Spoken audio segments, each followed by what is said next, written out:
ഉണ്ണിയമ്മേ കുമ്പടി വന്നു. കേരളത്തിൽ NDA അധികാരത്തിലെത്തിക്കാതെ ഇനിയൊരു മടക്കമില്ല എന്ന് ശ്രീ രാജീവ് ചന്ദ്രശേഖർ പറയുമ്പോൾ, നേരത്തെ തൃശ്ശൂർ ഞാനിങ് എടുക്കും എന്ന് സുരേഷ് ഗോപി പറഞ്ഞപ്പോൾ അതിനെ പരിഹസിച്ചവരുണ്ട്. നമ്മളെയാണല്ലോ മച്ചമ്പി. പക്ഷേ എന്താണ് സംഭവിച്ചതെന്ന് ചരിത്രം രേഖപ്പെടുത്തിയിട്ടുമുണ്ട്. ഇതെന്നെ ഉദ്ദേശിച്ചാണ്, എന്നെ തന്നെ ഉദ്ദേശിച്ചാണ്, എന്നെ മാത്രം ഉദ്ദേശിച്ചാണ്. സംശയമുണ്ടോ? രാജീവ് ചന്ദ്രശേഖർ കേരളത്തിൽ BJP അധികാരത്തിലെത്തിക്കുമോ? BJPക്ക് ഏതെങ്കിലും ഒരു സംസ്ഥാനത്ത് അധികാരം പിടിക്കണമെങ്കിൽ ആ സംസ്ഥാനത്ത് വർഗീയ അന്തരീക്ഷം വിപുലപ്പെടുത്തുക, ശക്തിപ്പെടുത്തുക, ഒരു മാറ്റവും ഇല്ലല്ലോ, വർഗീയ ധ്രുവീകരണം ശക്തിപ്പെടുത്തുക എന്നതാണ് അവരതിന് പ്രധാനപ്പെട്ട വഴിയായി സ്വീകരിക്കാറുള്ളത്. എന്നിട്ട് അധികാരം കിട്ടിയാൽ തന്നെ ആ അധികാരത്തെ ഫലപ്രദമായി ഉപയോഗിച്ചുകൊണ്ട് തന്നെ വർഗീയവൽക്കരണം ശക്തിപ്പെടുത്തുക, ഇതാണ് BJPയുടെ വഴി. ബാക്കി പറ. അതുകൊണ്ട് തന്നെയാണ് ഇപ്പോൾ സുപ്രീം കോടതി ജഡ്ജിമാർക്ക് നേരിട്ട് മണിപ്പൂരിലേക്ക് പോകേണ്ടി വന്നത്. ഇന്ത്യ രാജ്യ ചരിത്രത്തിൽ സുപ്രീം കോടതിയിലെ ജഡ്ജിമാർ മണിപ്പൂരിലേക്ക് പോകേണ്ടി വന്നത് എന്തുകൊണ്ട്? നാളെ സുപ്രീം കോടതി ജഡ്ജിമാർ കേരളത്തിലേക്ക് വരേണ്ട സാഹചര്യം ഇവിടെ ഉണ്ടാകത്തക്ക വിധം എന്തോ അലമ്പുണ്ടാക്കാൻ വന്നിരിക്കുക.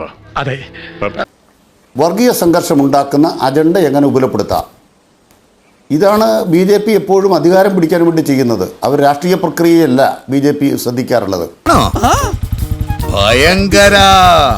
എല്ലാവർക്കും വീട് കൊടുക്കുക, മെച്ചപ്പെട്ട ജീവിതമുണ്ടാക്കുക, അവരുടെ ജീവിതത്തിൻ്റെ വരുമാനം, ആളോഹരി വരുമാനം വർദ്ധിപ്പിക്കുക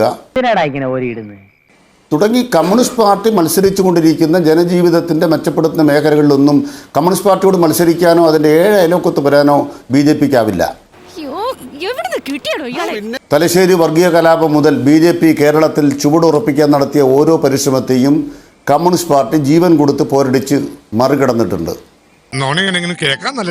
ഇന്നത്തെ രാത്രിയിൽ രാജീവ് ചന്ദ്രശേഖർ എന്ന പുതിയ അവതാരം വരുമ്പോൾ ആ അവതാരത്തിന് മുന്നിൽ നിന്നുകൊണ്ട് കമ്മ്യൂണിസ്റ്റ് പാർട്ടിക്ക് വേണ്ടി പറയാൻ ആഗ്രഹിക്കുന്നത്, നിങ്ങൾ ഏത് രൂപത്തിൽ കടന്നു വന്നാലും ബാക്കി പറ.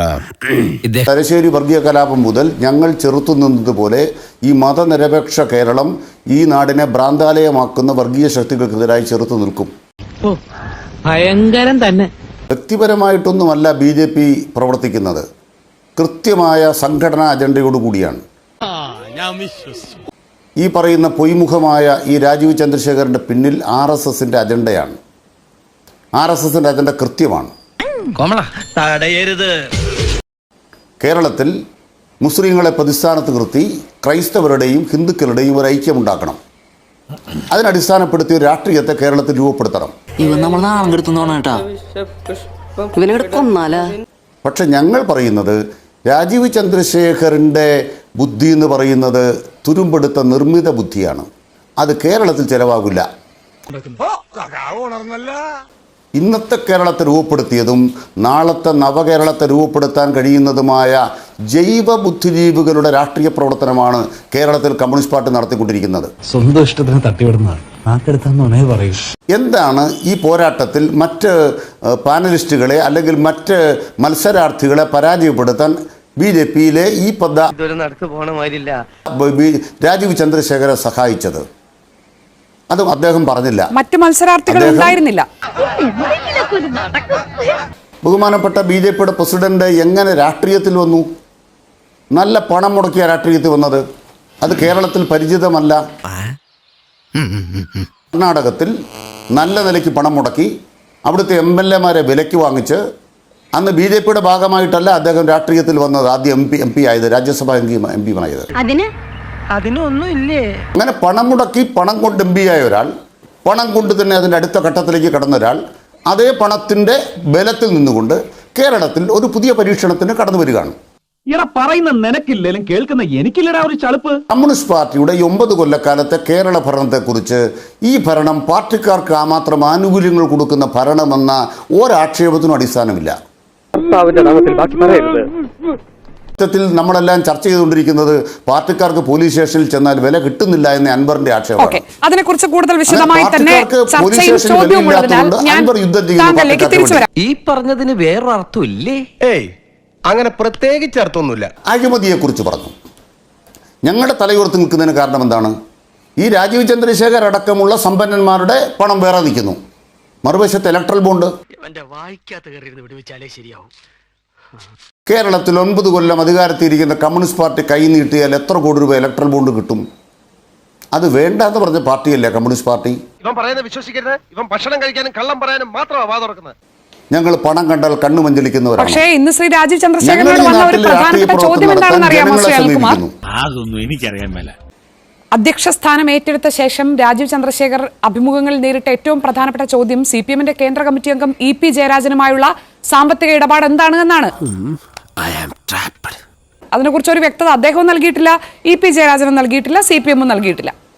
ഞാനൊരു സത്യം പറഞ്ഞ് വിശ്വസിക്കൂ. എന്നാ എനിക്കത് ഓർമ്മയില്ല. ഞങ്ങൾക്ക് നല്ല വ്യക്തതയുണ്ട്.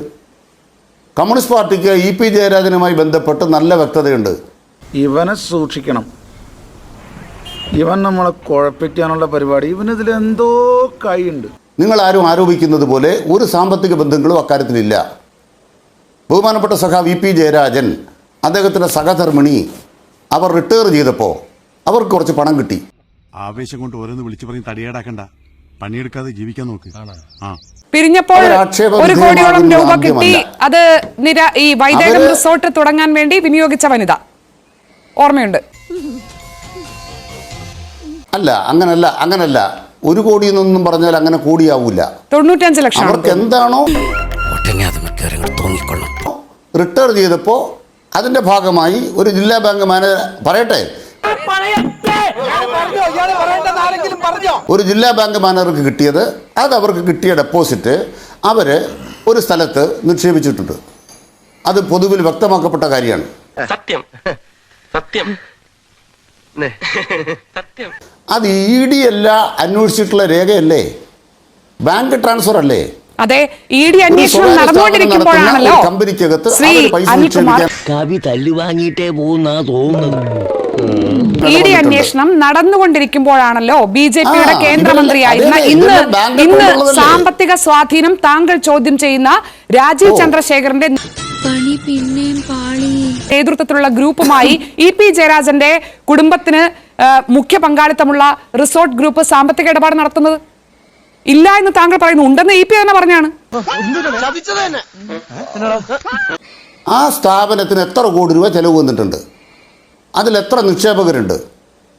ഇവരെത്ര രൂപ നിക്ഷേപിച്ചിട്ടുണ്ട്? ആൾക്ക് തീരെ വിദ്യാഭ്യാസം വിവരമൊന്നും ഇല്ലേ, വിഡ്ഢിത്തിരെ പറയുള്ളൂ. ഇവർ നിക്ഷേപിച്ച് വെച്ചിട്ട് അങ്ങനെ ഒരു സ്ഥാപനം ആർക്കെങ്കിലും വിലയ്ക്ക് വാങ്ങിക്കാൻ പറ്റുമോ? അപ്പോൾ അവരതിൻ്റെ അറ്റത്തൊരു ഓഹരിയുള്ളൊരു സ്ഥാപനം നടത്തുമ്പോൾ അതിൻ്റെ അത്ര ഒറ്റ ഓഹരിയുള്ള ഒരാളാണ്. ആ നിക്ഷേപമുള്ള സ്ഥാപനം ഇദ്ദേഹത്തിൻ്റെ കമ്പനിയുമായി വേറൊരു കരാറുണ്ടാക്കി. ഇത്രയും ഞങ്ങൾ മനസ്സിലാക്കിയിട്ടുണ്ട്. രാജീവ് ചന്ദ്രശേഖർ കേരളത്തിൽ സ്വാധീനം പടർത്താൻ വേണ്ടി പണം വാരി വിതറുന്നു എന്നാണ്. പണത്തിന്റെ സ്വാധീനം കൊണ്ട് മാത്രമാണ് അദ്ദേഹം കേരളത്തിൽ ഇപ്പോൾ രാഷ്ട്രീയ സ്വാധീനം വളർത്താൻ വന്നിരിക്കുന്നതെന്നാണ്. CPM-ന്റെ കേന്ദ്ര കമ്മിറ്റി അംഗവുമായി ബന്ധമുള്ള ഒരു റിസോർട്ടിലും അദ്ദേഹത്തിന് ഇത്തരത്തിൽ ഇടപെടാൻ പറ്റുന്നുണ്ടെങ്കിൽ അതിൽ നിങ്ങൾക്ക് വ്യക്തതയോ കൃത്യതയോ ഉള്ള ഒരു വിശദീകരണം നൽകാൻ കഴിയുന്നില്ലെങ്കിൽ പിന്നെ CPM എങ്ങനെയാണ് ഇതിനെ കുറ്റം പറയുക? അദ്ദേഹം ബന്ധപ്പെട്ട ഒരു സ്ഥാപനം ബിസിനസ് നടത്തുമ്പോൾ ആ സ്ഥാപനവുമായി നമ്മുടെ നാട്ടിലെ ഒരാൾ പോലും ബിസിനസ് നടത്താൻ പാടില്ല എന്നൊരു നിലപാട് ഞങ്ങളാരും സ്വീകരിക്കാറില്ല. പക്ഷേ അദ്ദേഹം സാമ്പത്തികം കൈകാര്യം ചെയ്യുന്നത് രാഷ്ട്രീയത്തിൽ BJP-യെ വിലയ്ക്ക് വാങ്ങാനാണ്, BJP-യിലെ സ്ഥാനം വിലയ്ക്ക് വാങ്ങാനാണ്. ഈ അറിവ് എവിടുന്ന് കിട്ടി? പത്രത്തിൽ നിന്ന് അടിച്ചു മാറ്റിയതാ. ആ പണത്തിന്റെ കിലുക്കവുമായിട്ടൊന്നും ഇങ്ങോട്ടേക്ക് പോരണ്ട. ഇങ്ങോട്ടേക്ക് പോന്നാൽ ചെലവാകുന്ന ഒരിടമല്ല CPIM. എനിക്ക് അറിയാൻ മേലാത്തോണ്ട് ചോദിക്കുക, താൻ ആരുവാ? CPM-ന്റെ ഒരു കേന്ദ്ര കമ്മിറ്റി മെമ്പറുടെ വ്യക്തിപരമായ അദ്ദേഹത്തിന്റെ കുടുംബത്തിന്റെ ബിസിനസ്സിന് പങ്കാളിത്തമുള്ളൊരു സ്ഥാപനം മറ്റൊരു സ്ഥാപനവുമായി കരാറുണ്ടാക്കിയെന്നത് കൊണ്ട് കമ്മ്യൂണിസ്റ്റ് പാർട്ടിയുടെ ചരിത്രം പോയി എന്നൊന്നും ആരും വെച്ച് കെട്ടേണ്ട കാര്യമില്ല. പക്ഷേ ബന്ധമുണ്ട്, ഒരു ബന്ധവുമില്ല എന്ന് നേരത്തെ താങ്കൾ പറഞ്ഞതിൽ നിന്ന് ഇപ്പോൾ ബിസിനസ് ബന്ധം താങ്കൾ തന്നെ വ്യക്തമാക്കിയിരിക്കുന്നു. അതല്ല ഉദ്ദേശം, ഞാൻ മാറി. അത് ബിസിനസ്സിൽ മാത്രം ഒതുങ്ങുന്ന ബന്ധവും CPM-ന്റെ നേതാവും BJP-യുടെ നേതാവും തമ്മിൽ ഏതെങ്കിലും തരത്തിൽ ബന്ധപ്പെടുന്ന സാമ്പത്തിക ഇടപാടുണ്ടാകുമ്പോൾ എവിടെ പോണു? വെള്ളം കുടിക്കണം. അത് ബിസിനസ്സിൽ മാത്രം ഒതുങ്ങി നിൽക്കുകയും അല്ലാത്തൊക്കെ രാഷ്ട്രീയത്തെ വിലക്ക് വാങ്ങാനാണ് എന്നുമാണോ CPM-ന്റെ നിലപാടെന്നൊരു ചോദ്യം കൂടി എനിക്കുണ്ട്. പക്ഷേ ബഹുമാനപ്പെട്ട EP ജയരാജൻ്റെ സഹധർമ്മിണി ഡെപ്പോസിറ്റ് ചെയ്ത ഒരു സ്ഥാപനം, ആ സ്ഥാപനത്തിൻ്റെ നടത്തിപ്പുമായി ബന്ധപ്പെട്ട് ഓഹോ ഇന്നിനി നീ മിണ്ടരുത്, ഇന്നത്തെ കോട്ട കഴിഞ്ഞു. ആ സ്ഥാപനം മറ്റേ സ്ഥാപനവുമായി കരാറുണ്ടാക്കിയെന്നാണ് ഞങ്ങൾ കേട്ട കാര്യം ഞങ്ങൾക്കറിയാവുള്ളൂ. ബിസിനസ് ഉണ്ടായിട്ടുണ്ടെന്നാണ് ഞാൻ പറഞ്ഞത്. ഇവൻ നിനക്കൊരു പരാജയമാണ് എന്നും. ഐ മീൻ ലോക പരാജയം. തൽക്കാലം ഇത്രയും മതി. വരട്ടെ.